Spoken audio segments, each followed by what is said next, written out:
Olá pessoal, meu nome é Márcio Sena, sou CTO na Impulso e nessa edição estou com Jax Lemos, Tech Manager na Bemol.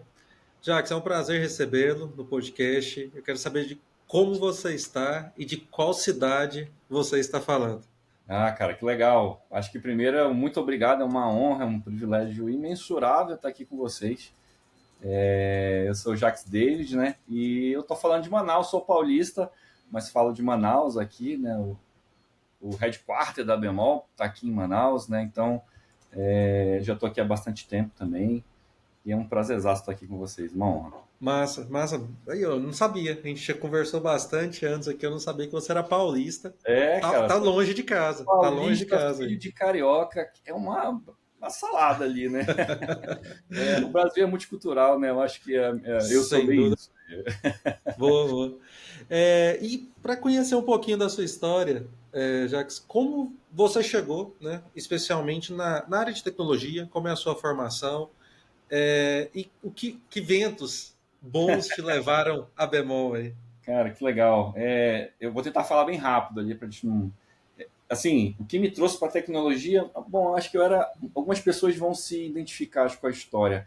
Eu era aquele garotinho que gostava de brincar com os brinquedos eletrônicos, geralmente era no irmão mais velho ali, mas o meu fascínio era quebrar o brinquedo e ver o que tinha dentro, né? Então, cara, como é que pode esse dinossauro cuspir um disco? O que tem aí dentro? O que mais me fascinava não era o brinquedo, mas entender como é que ele funcionava. Acho que tem a ver com uma área criativa do nosso cérebro, né? Sim. Que é aquela área de criação. Eu acho que ela é muito latente em mim, eu sempre gostei de criar, e aí tem a ver com música também, aí, né? Adolescência, então o poder de criação sempre me motivou muito. Isso me levou para a área de tecnologia. O meu primeiro emprego foi um emprego numa fábrica de lâmpadas, eu acho, e deixaram eu passar o cabo com o cara da tecnologia. Eu me lembro muito bem, num balcão tinha um livro de Delphi, Delphi 7, 5, não me lembro muito na época. E aí o programador lá disse assim, cara, isso aqui é a minha Bíblia. E era um livro muito grosso, cara. Não sei se hoje ainda é assim, né? Mas ele falou: Ó, isso aqui eu consigo dizer para a máquina o que ela vai fazer. Eu falei: o quê? Tu consegue programar a máquina a fazer aquilo que tu quer? Aí ele me mostrou um botão, né? Porque na época do Delphi 7 você já conseguia, já tinha aquele paradigma do drag and drop. Então o cara arrastou um botão, ele clicou. Cara, eu nunca esqueço disso. Aí apareceu uma tela para criar o código. Aí ele falou: aqui eu digo para o computador o que ele vai fazer. Cara, eu acho que dali eu falei: não, cara, é isso que eu quero fazer, é isso que eu quero fazer. Pedi o livro emprestado, não entendi nada, cara, mas foi muito engraçado. Acho que esse foi o grande começo ali. Para chegar na Bemol, aí é uma longa história, eu teria que ficar um tempão aqui contigo, mas passei por muitos institutos de pesquisa aqui na Amazônia Ocidental, pode-se dizer assim, né, antes da Bemol.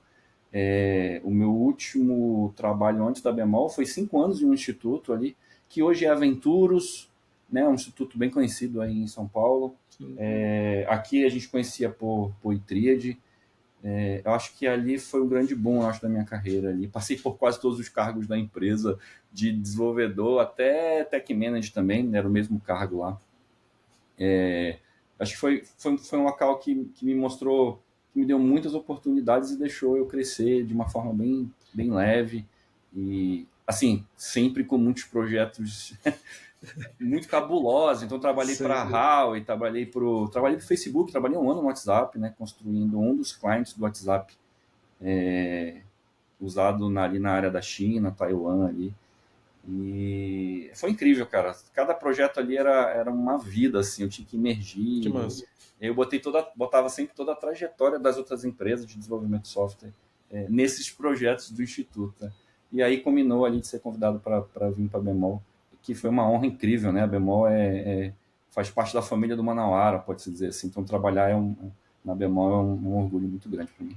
Massa. E tem alguma dentro dessa jornada aí, pessoas, empresas talvez, que de fato te inspiraram aí durante essa caminhada? Assim, você já encheu Eu vou os contar, olhos aí para falar da bemol, né? sim. Mas, A gente vai falar bastante da memória. Vou sei, contar um pouquinho do passado, mas tiveram sim empresas inspiradoras, algumas que me mostraram como fazer muito bem algumas coisas, algumas que me mostraram como não fazer também. Acho que é normal sim. também. Assim, teve o ano do WhatsApp foi muito difícil para mim. Então, era um brasileiro trabalhando com um time gringo, né, um time de Londres. Geralmente o brasileiro ele é meio colocado de lado. Essa acho que é a grande sacada. Algumas pessoas talvez se identifiquem com isso. Então, você tinha um latino no meio de um time de desenvolvimento. Era obrigado a gente estar lá porque a gente trabalhava para um sistema operacional e o WhatsApp estava querendo construir um cliente para esse sistema. Então, só quem sabia como é que algumas coisas funcionavam por debaixo dos panos era a gente. Então era meio que um time forçado ali, né? Então eu me lembro que os meus primeiros commits foram um pesadelo, assim, né? Era um excesso de críticas, 2 páginas de críticas ali. Mas aquilo me motivou muito, aquilo me ensinou muito. Então Mas, o começo foi muito difícil. Algumas pessoas do time desistiram, pediram para sair porque não queriam trabalhar, né? A gente era no instituto, geralmente instituto de pesquisa é tudo muito bonito. Você tem muitas pessoas para te ajudar e tal. sim, Quando você vai para um projeto assim, é tudo muito hostil, né? Então você não pode cometer erros e não pode falar besteira. Não existe. Você estava com os tops. Eu trabalhei com um cara que fez o WhatsApp Web na época, o Pacha Sandri lá. Sensacional, esse cara foi sensacional. Ele foi uma das pessoas que realmente ensinava e ajudava a gente. Mas tinha outras pessoas, cara, que não eram assim. Então, esse momento difícil ele mudou muito, acho que a minha percepção de como é que eu tenho que encarar os desafios. Eu já tinha aprendido com, cara, líderes incríveis ali que eu tive. Hoje estão espalhados pelo Brasil ali, esses caras. Mas acho que ali foi a grande prova ali, né? Então, tive que baixar a cabeça, sim senhor, eu vou fazer como você me pediu. Tentar entender a mente do gringo também era um pouquinho diferente, né? Não é nem da linguagem, era como eles pensavam mesmo. Então, cultura, né? a cultura era muito diferente, né? O latino ele é muito emocionado, né? A gente gosta de brincar, eles são muito sérios. Então, aquilo ali foi um molde ali. Eu acho que eu pulei ali algumas etapas de vida ali. Nesse projeto do WhatsApp, eu acho que ele me ensinou muito. Eu tive outros projetos que eu tive que estudar coisas que eu nunca tinha estudado no instituto. Então, sei lá, teve um projeto da Huawei que eu tive que aprender bem baixo nível, coisas de pacote de rede, porque a Huawei tinha que esnifar a rede, a própria rede dela, por causa de alguns problemas que ela tem em telecom. E eram projetos que eu caí e os próprios líderes do instituto falaram, cara, ninguém no instituto sabe fazer isso, alguém vai ter que estudar para fazer isso, cara. Tu quer ser esse cara? Cara, eu quero ser esse cara. Eu tenho quantos meses? Cara, tem tantos meses. Tem que estar produzindo em quantos? Tu tem 3 meses para estudar. E tá fazendo um commit ali que já ajuda os caras daqui a 3 meses. Então, acho que esses locais com desafios muito altos, assim, e que você não pode pensar muito, não, eu vou para casa pensar, amigo, eu vou ver o que. Esses locais, eles te dão uma oportunidade de sair da zona de conforto. Eu acho que eu acabei de falar isso com um amigo aqui da Bemol. Quando a gente sai da zona de conforto, aí que vem a dificuldade, vem os medos, mas é ali que vem o aprendizado, é ali que você é moldado. Eu acho que Perfeito. o engenheiro tem que ter tempo para estudar com qualidade, mas eu acho que ele também tem que ser forjado no fogo. Isso faz parte do que eu vivi, então não consigo Mas, sair muito disso. e olhando para a gestão de times, que eu acho que toda essa bagagem sua, como desenvolvedor, inclusive, Uhum. com culturas completamente diferentes, eu conversei já aqui no podcast com o Igor Alves, que foi ex-CTO da Acreditas, mas ele estava na 99 quando eles receberam aquele aporte Uhum. chinês, na verdade a compra, ele falou assim, velho, foi completamente diferente. Aí a cultura de time chinês, um É time totalmente diferente. oriental com um time latino, e a gente Uhum. conseguir dialogar e entender que os ritmos são completamente diferentes, a carga horária é O completamente pensamento diferente, diferente, tudo. métrica. A métrica é diferente, isso é muito engraçado. Ex Para as empresas, algumas empresas brasileiras, a gente mostra, olha, a gente é agile, né? No Instituto era assim, a gente gosta do agile, eu vou te mostrar aqui um burnout aqui. Fala, cara, que legal, cadê o Gantt? Gantt? Né? Eu quero o project, é isso que eu quero ver. E aí, quando você cai nesse mundo real, o chinês, o taiwanês, ele não quer saber se você é agile, ele quer ver o project, ver a data e quer ver se os marcos que você prometeu foram cumpridos. Então, isso é muito legal. Você é sim, forjado a sempre pensar de formas diferentes ali, né? mas e isso com certeza toda essa experiência ela vai, como você disse, que te forjou, vai formando você, inclusive a sua liderança, a sua gestão aí dos times. Que estratégias você tem aplicado hoje, principalmente no desenvolvimento de novos talentos? Talvez existem estratégias que até extravasam os times que você está, Uhum. mas a Bemol como um todo. Quais são, se você pode destacar aí para Vou gente? tentar trilhar uma linha, né? Cuidar de pessoas é muito mais difícil do que cuidar de código, de que receber um card Absolutamente. de engenharia ali. Eu acredito que o que me separa de alguém que fez algo muito incrível é conhecimento. Então, esse cara estudou muito para fazer aquilo. Eu adoro estudar, então eu acho que eu vou chegar. Então, quando os desafios de engenharias caem, eu acho que ou eu vou estudar muito, ou vou ter que praticar muito alguma coisa para fazer com qualidade. Cuidar de pessoas é muito diferente. O legal de ter vindo com engenharia é porque eu tento sempre manter fresco na memória como um engenheiro pensa e como, né? E as coisas estão mudando muito. Acho que uma das estratégias é ter aquela coisa a empatia é um negócio muito importante na maior parte das minhas decisões, tentar entender qual é a visão cosmológica do dev, o que ele está achando disso tudo. Será que ele está achando legal isso tudo? Será que eu estou conseguindo traduzir os desafios da Bemol, por exemplo, para os anseios que o dev? Acho que essa é uma das partes mais difíceis do cargo de gestão de pessoas de tecnologia. Você tem, de um lado, todos os anseios da empresa, você tem objetivos, você tem metas ali, às vezes extremamente agressivas, que até você, às vezes, fala assim, como é que a gente vai conseguir fazer isso? E do outro lado, eu tenho aquele engenheiro com a visão cosmológica de engenharia, né? Ele é mais metódico, ele, ele gosta de métrica, ele gosta de números, então tentar encaixar as duas coisas é extremamente difícil. Mas acho que ao longo do tempo, e sendo muito claro, eu acho também, a clareza deixa as coisas um pouquinho mais fáceis.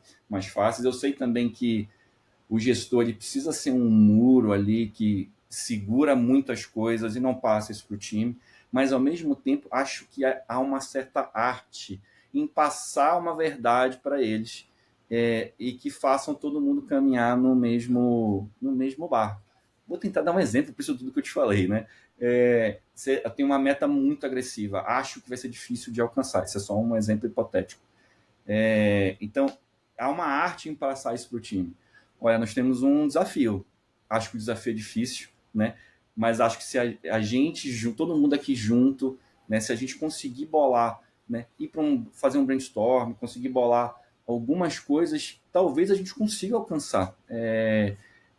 Acho que passar as coisas de uma forma mais leve é muito importante, mas não deixar de ser transparente também. Perfeito. Chegar no final daquela sprint e falar, pô, a gente não conseguiu, o fato da gente não ter conseguido significa que acabou o time. Essa gestão não funciona, você tem que ser. As pessoas são espertas, elas são inteligentes, né? Sem dúvida. Acho que a clareza, tentando resumir um pouquinho, a clareza é uma das coisas.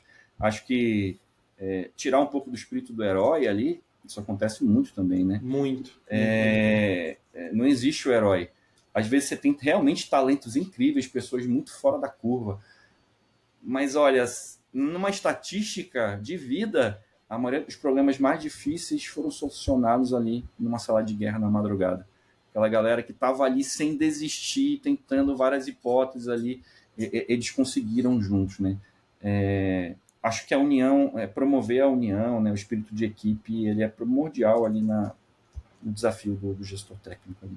Mas você citou 3 pontos aí, pelo menos que eu peguei aqui: a empatia, essa transparência e, de fato, esse dizer não aos grandes heróis aí, que às vezes põe. Eu tenho até uma news aí sobre isso, que eu falo: deixa sua capinha de herói do lado, junta com o seu time, encontre Isso a melhor solução. diariamente, Márcio. Isso acontece diariamente, né?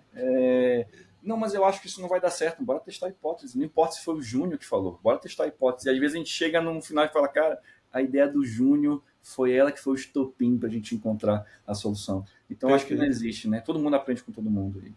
É Boa. infinito. E você falando de Júnior aí, tem alguma iniciativa específica que vocês têm para atraírem, para desenvolverem, né, profissionais iniciantes e júniores? Legal. Tanto o instituto que eu trabalhei quanto a Bemol tem iniciativas incríveis para quem quer começar. Lá eu pude fazer parte, no instituto, né, o anterior, eu pude fazer parte da criação do projeto. Aqui na Bemol já existia um projeto, é um projeto lindo. Existe uma pequena cidade próxima aqui, de Manaus, 300 quilômetros de Manaus, chamada Itacoatiara. Lá existe um polo, praticamente, né, um polo de tecnologia da Bemol, nos altos de uma grande loja que tem lá. Os idealizadores ali da Bemol conseguiram fazer uma parceria meio que público-privada ali, né, com a faculdade local, uma faculdade estadual local, e eles pegaram algumas pessoas ali, talentos que queriam, né, participar, e esses talentos são formados ao longo de, nos moldes atuais, ao longo de um ano, estudando a stack da Bemol, com os tech leads da Bemol, espalhados pelo Brasil. Tem gente fora do país também que ajuda. Então, é, aquele garotinho que está lá no interior, ele está estudando junto com os tech managers ao redor do Brasil da Bemol. No final desse estágio, a gente faz uma proposta para eles ali de contratação e eles passam a ser colaboradores ali da Bemol. A Bemol ela tem um viés, ela tem um pensamento social extremamente latente, como eu nunca vi em nenhuma outra empresa.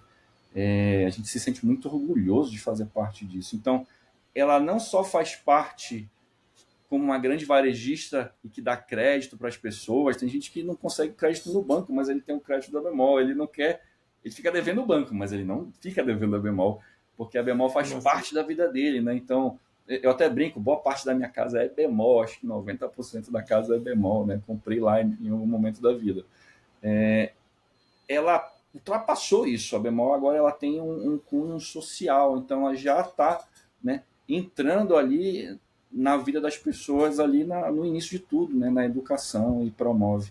Semana passada a gente fez uma apresentação de um dos estagiários comigo, apresentando um algoritmo de similaridade de faces que resolve alguns problemas talvez da Bemol. E ele fez isso tudo sozinho, estudando os livros comigo. Eu só dei a metodologia para ele e ele foi atrás, passava o dia perguntando como é que eu faço isso, como é que eu faço aquilo.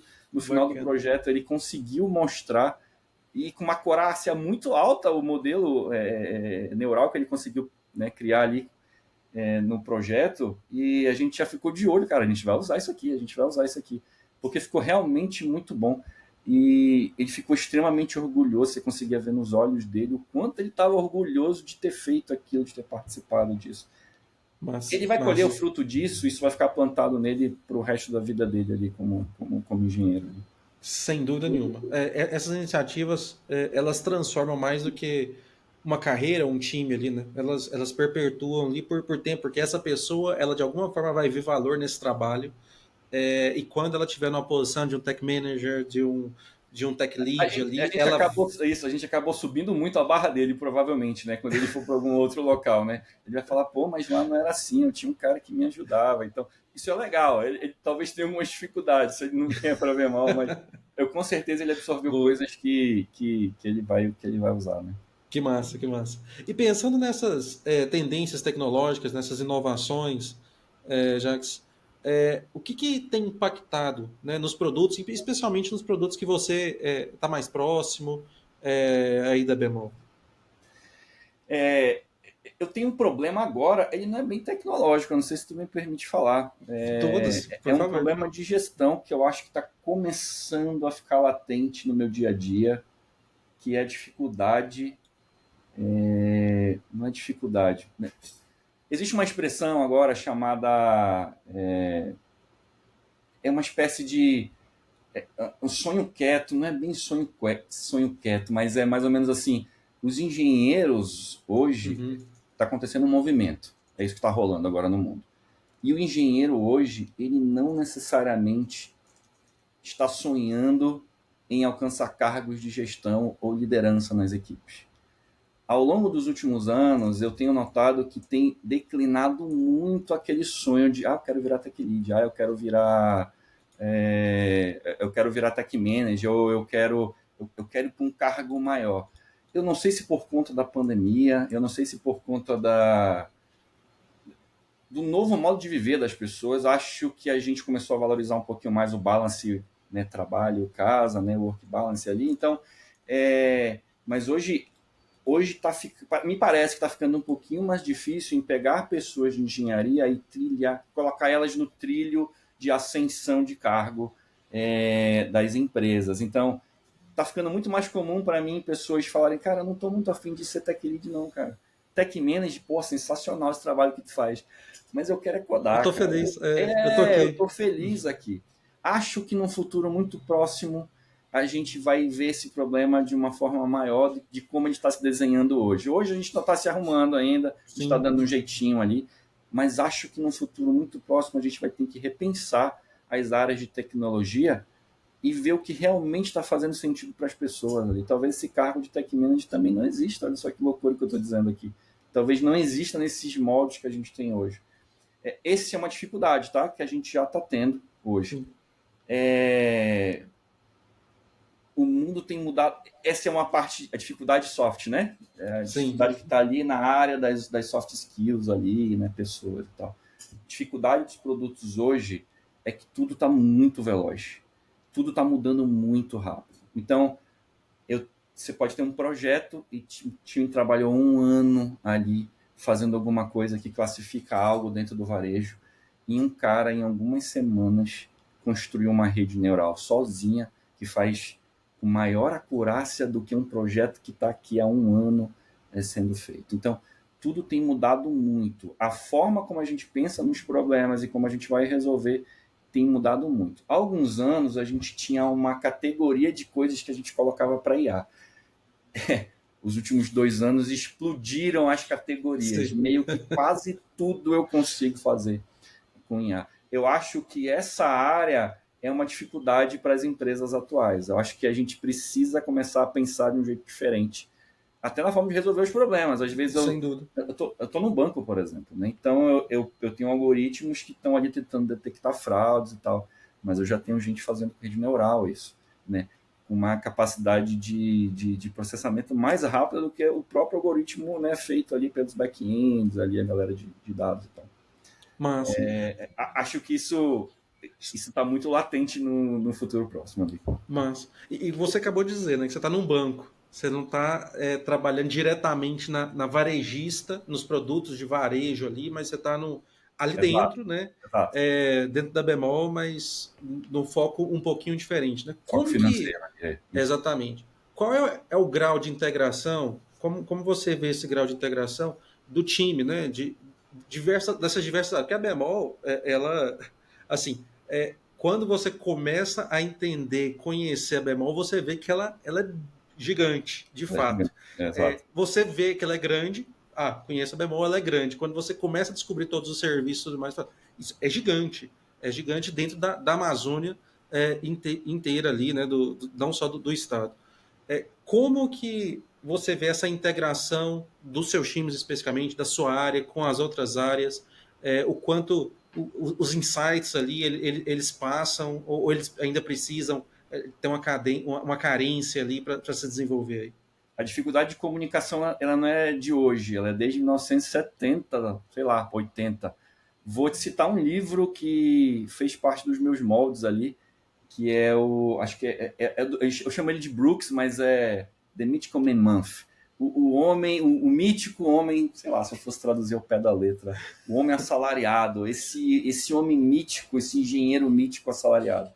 Esse cara, ele escreveu, vai lá, quando eu estava nascendo, eu acho, ele escreveu que uma das maiores dificuldades de software, acelerar projetos, por exemplo, ou lidar com projetos que estão em atraso, não é colocar mais um engenheiro ali dentro para trabalhar. Porque existe um fator na construção do software que é um fator um pouco artístico. Olha que doido isso que esse cara falou. Ele falou que quer dizer que não é só matemática? Não, cara, não é só matemática. A junção de pessoas para construir algo, ela tem um viés artístico.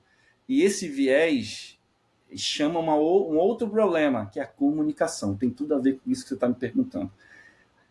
Não adianta num projeto atrasado eu colocar mais 10 engenheiros, porque eu vou aumentar muito a dificuldade de comunicação. Uma empresa que está em expansão, como é o caso da Bemol, e que tem muitas áreas para se integrar, a parte mais difícil é comunicar com todo mundo ao mesmo tempo. Então você tem uma área que o cara estava acostumado a trabalhar 10 anos sozinho, só ele e mais três, e do nada essa área dele teve um boom. Aconteceu com a parte financeira da Bemol, pode-se dizer assim. Então agora não é um time, não é só a conta Bemol, agora a gente está dentro de um contexto chamado BSF dentro da Bemol, que é uma junção de dezenas de outros times, agora está todo mundo dentro dessa caixa. A grande dificuldade é se comunicar da mesma forma que eu me comunicava quando o time era pequenininho. A gente era quase uma startup lá dentro, né? A gente estava começando ali a ideia do banco e tal. Não, agora rolou um boom, agora a gente está dentro de um conjunto que é a BSF, que tem centenas de engenheiros agora, todo mundo tendo que se conversar. A dificuldade de comunicação é muito latente. A gente tem tentado lidar disso em várias áreas. Sim. Desde a área de engenharia ali, desde a galera de agilidade, desde o pessoal da gestão. Então, a gente tem ficado muito mais tempo em reunião, conversando nessa transição para diminuir esse problema da comunicação e trazer todo mundo para a mesma página. É muito difícil de lidar com muito mais gente, tendo que conversar com todos ao mesmo tempo. Acho que uma das estratégias que tem dado muito certo é esse funil que a Bemol tem feito um pouquinho. Então, as ideias podem até começar em cima, todo mundo capta, aí vai repassando. A gente vai distribuindo um pouco até da carga de trabalho também, numa espécie de cascata ali, né? Então, é um dos desenhos que tem funcionado. Acho que a gente vai descobrir outros em breve.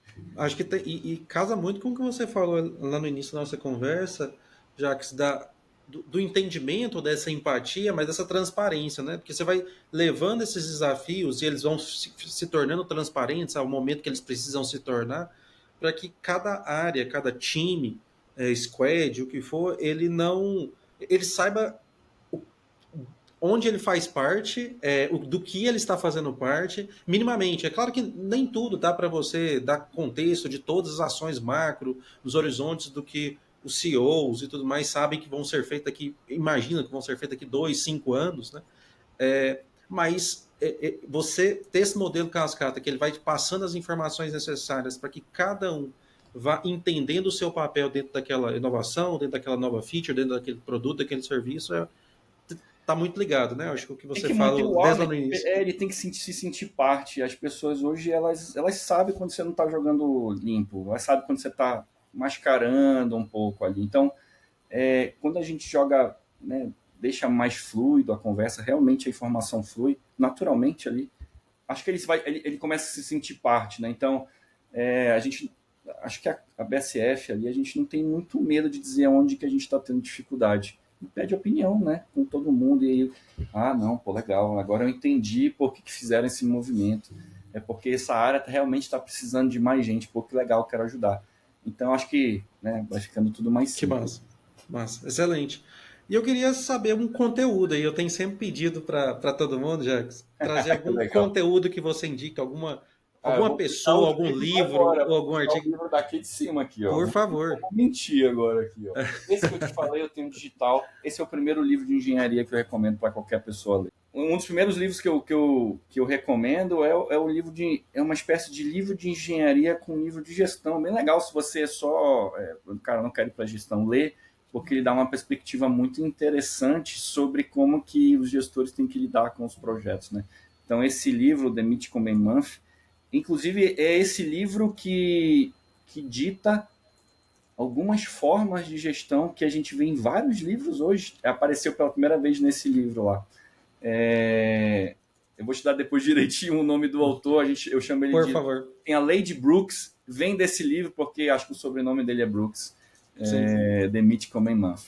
O segundo livro é um livro para gestão, e olha que interessante, não tem nada a ver com engenharia de software, é um livro... Isso é bom. Primeiro disclaimer, tá? Eu Uhum. não sou fã da Disney, cara. Não sou, assisto poucas coisas ali e tal. Mas um autor chamado Lee Cockrell, ele foi ex-vice-presidente executivo do Instituto Walt Disney. Ele escreveu um livro chamado Criando Mágica. Cara, esse livro, ele, de uma forma muito clara, ensina, para quem era muito técnico como eu, Uhum. Esse livro virou tipo uma bíblia ali de como lidar com pessoas. Olha que louco, cara. Eu Que uso massa. diariamente alguns detalhes desse livro. Ele fala de como recrutar pessoas, como lidar com os heróis. Acabei de falar, isso está aqui no livro, ele fala muito disso. Existem outros livros muito bons, mas eu acho que esse daqui é tipo um cookbook ali. Não é livro de autoajuda, tá, gente? Não é meio que Augusto Cury e tal, não. Realmente são histórias reais de problemas reais em ser manager de pessoas, técnicas ou não. Esse livro é sensacional. Lee Cockrell, Criando Mágica, ali 10 estratégias de liderança desenvolvidas ao longo de uma vida na Disney. Pô, Sensacional esse livro. Eu não compraria esse livro se eu fosse na banca. Eu passei por ele várias vezes. Quem me deu foi um amigo.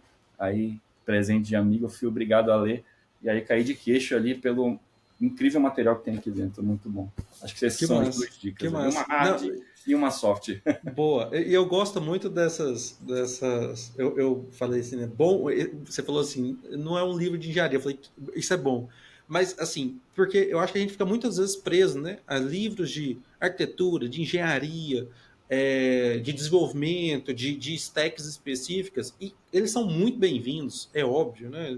Ninguém quer tirar o teor, a importância deles. Mas tem vários outros livros que eles nos trazem elementos aqui. No último podcast, por exemplo, o Dilson ele comentou sobre dois livros, um do Amir Klink, por exemplo, um explorador brasileiro, o cara que atravessou aí, que tem um Que nome na massa, história cara. do Brasil e que ensinou muito. Né? Então, acho que a gente precisa dar chance também para esses outros livros. Livros que, como você, né? Não é um livro que eu compraria, mas que me encantou Não, depois que eu li. Isso é eu fantástico. lesse o título, não ia entrar no meu carrinho de compras ali, não. Mas é Que também porque massa. o nosso pensamento no dia, a gente pensa muito nos problemas atuais e tal, né? Sim. É Boa, boa. sensacional sair da caixa, em todos os sentidos, tá? Uma última dica, pega um gancho total sobre essa brincadeira de ler um livro fora da área. Eu recomendo, acho que todo mundo que me escuta, de alguma forma, tenham projetos, tenham side projects, tenham projetos que são seus ali do lado. Nunca pare de estudar aquilo que você gosta muito, mesmo que a área acabou te levando para algum outro local. Uma história interessante sobre a minha carreira é que em nenhum momento, Márcio, eu pensei em ser tech manager ou alguma coisa que cuidasse de pessoas. A minha esposa falou um dia desse uma coisa muito engraçada. Por várias vezes eu saí de uma empresa para outra para mim não ir para a área de gestão, porque eu queria voltar para a área criativa. E não importa onde eu chegue nas últimas duas, nas últimas três, eu acabei indo assim, sem pedir. E ela Boa. falou que existe um sonho, muito lindo isso que ela falou, existe um sonho e às vezes existe um propósito. Acho que a vida encontrou um propósito, eu acabo indo para a área onde eu ajudo outras pessoas, ou cuido um pouco, né, da vida, né, de engenharia de outras pessoas. Mas esse nunca foi o meu foco. E as coisas que são os meus sonhos nunca ficaram de lado. Todo o meu side project eu aprendo alguma coisa, eu trago para onde eu tô, eu consigo aplicar. Eu acho que é, a nossa vida é muito corrida, quem tem filho, né, casamento, cara, o horário que eu estudo agora é de 11 horas a 1 da manhã, porque agora o meu filho dorme, né, que ele tem 1 ano, e Te antes ele não entendo. dormia Eu tô com um também. de 5 meses. Então, Você tá no auge, já vai começar a dormir daqui a pouco, tu ainda tá sim, sonolento, então mesmo nessa correria de vida, é muito importante a gente tocar os projetos que embalam o nosso coração, né? Esses projetos acredito demais nisso. Eu que acredito muito nisso. aqueles projetos que falam, cara, eu queria muito construir algo assim. Às vezes pode não ser da área da engenharia, você pode ter um outro, sei lá, música, né? Não sei. Mas isso é muito importante, porque esses projetos trazem uma outra perspectiva que às vezes falta naquele seu dia extremamente bitolado, tentando resolver um problema. Perfeito. Eu gosto muito disso. Eu postei isso, acho que semana passada no meu LinkedIn, o quanto eu tenho alguns side projects, eu brinco que o Fusca que eu tenho um Fusca 74, ele é um side project da Sensacional, minha adoro o vida. carro, Carro retrô, cara. Meu sonho é ter um Mustang daqueles. Oh, massa, massa demais. E eu tenho uma API open source e tal, que ela tem mais de 11 milhões ali de requisições, e vira e mexe alguém fala, oh, muito obrigado por esse trabalho que você Legal, fez e tudo cara. mais. Não E dá eu um falo, sentimento de orgulho, cara? Não. putz, isso enche o nosso Tá, peito, isso nos dá energia para a gente enfrentar, inclusive, os desafios menos gostosos durante exato, as outras fases da vida, durante os dias. Então, eu gosto muito. Acho que a gente, quando a gente entende que nós somos protagonistas, né, da nossa vida, da nossa carreira e tudo mais, a gente se dedica ao máximo nos projetos profissionais que nós estamos, e nós vamos entendendo que a gente consegue tocar com a cadência talvez um pouquinho mais lenta e tudo mais, mas exato, esses exato. side projects que vão nos abastecendo, nos ligando com algumas pessoas, com alguns lugares, que talvez a nossa vida profissional, como ela está, ela não nos ligaria. E que você, acho que Exatamente. você disse muito bem. E esses side projects, ou esses networks que a gente vai fazendo, eles vão abastecendo, inclusive, os nossos projetos atuais, né? Você vê que boa parte dos livros, meio que para finalizar ali, né? Boa parte dos livros que vão falar sobre rede neural, eles fazem. Tem gente falando para não fazer mais isso. Mas, cara, de todos os livros que eu tenho lido, todos fazem uma analogia com o neurônio biológico, cara. Que coisa interessante. Você acaba estudando um pouco de biologia e como a arquitetura do neurônio biológico ditou o começo da era do neurônio artificial. Isso Sim, é incrível como as áreas se completam e como o sem dúvida. conhecimento ele nunca fica só ali naquela caixa, né? Você consegue transportar ele. Que Sensacional esse massa. papo. Obrigado, Márcio, demais ali por essa oportunidade de estar aqui com vocês. Eu espero que de alguma forma, alguma palavrinha, alguma coisa tenha feito sentido para quem escutar a gente. Sem dúvida E nenhuma, fico muita muito coisa. orgulhoso de estar aqui. Muita coisa, muita coisa. E como que as pessoas te encontram, Jacques? Pra gente fechar aí Ah, nas redes sociais aí. você vai procurar Jacques David ali, tanto no Facebook, Telegram, LinkedIn, né? A gente está falando de profissão aqui, né? Então Sim. você vai achar. Eu acho que não existe outro Jacques David. Existia um há alguns séculos atrás, era um pintor, inclusive. Mas acho que Jacques David, Jacques-David, Demudo, Jacques David. Aonde você procurar, você vai achar o que eu tiver ali, né? Perfeito. E vou deixar também na descrição do episódio esses links, tanto as referências, né, que você indicou de conteúdo de fato, quanto também os links para o seu perfil. Jacques, eu queria te agradecer mesmo, novamente, assim, a gente teve uma conversa muito boa, inclusive antes aqui, gostei demais e espero não só que a Bemol, mas que você também tenha muito sucesso. Você continue aí gerindo esses times, continue crescendo, continue com seus side projects, Sempre. abastecendo também o coração aí, as É nossas isso aí. carreiras também. Então, sucesso e muito obrigado, viu? Sensacional, eu que agradeço. Foi uma honra, um privilégio desmedido estar aqui com vocês. Um grande abraço. Valeu. Obrigado a todos vocês também que nos ouviram até aqui. Se puder avaliar esse podcast com 5 estrelas na plataforma que vocês estão escutando, vai ajudar esse conteúdo do Jacques chegar mais distante, chegar em outras pessoas. É isso, pessoal, e até a próxima edição do High Tech. Muito obrigado por assistir mais um episódio do High Tech Podcast. Deixe seu like, avalie com 5 estrelas e compartilhe para que outras pessoas tenham acesso a esse conteúdo. É isso, pessoal, e até a próxima edição do High Tech Podcast.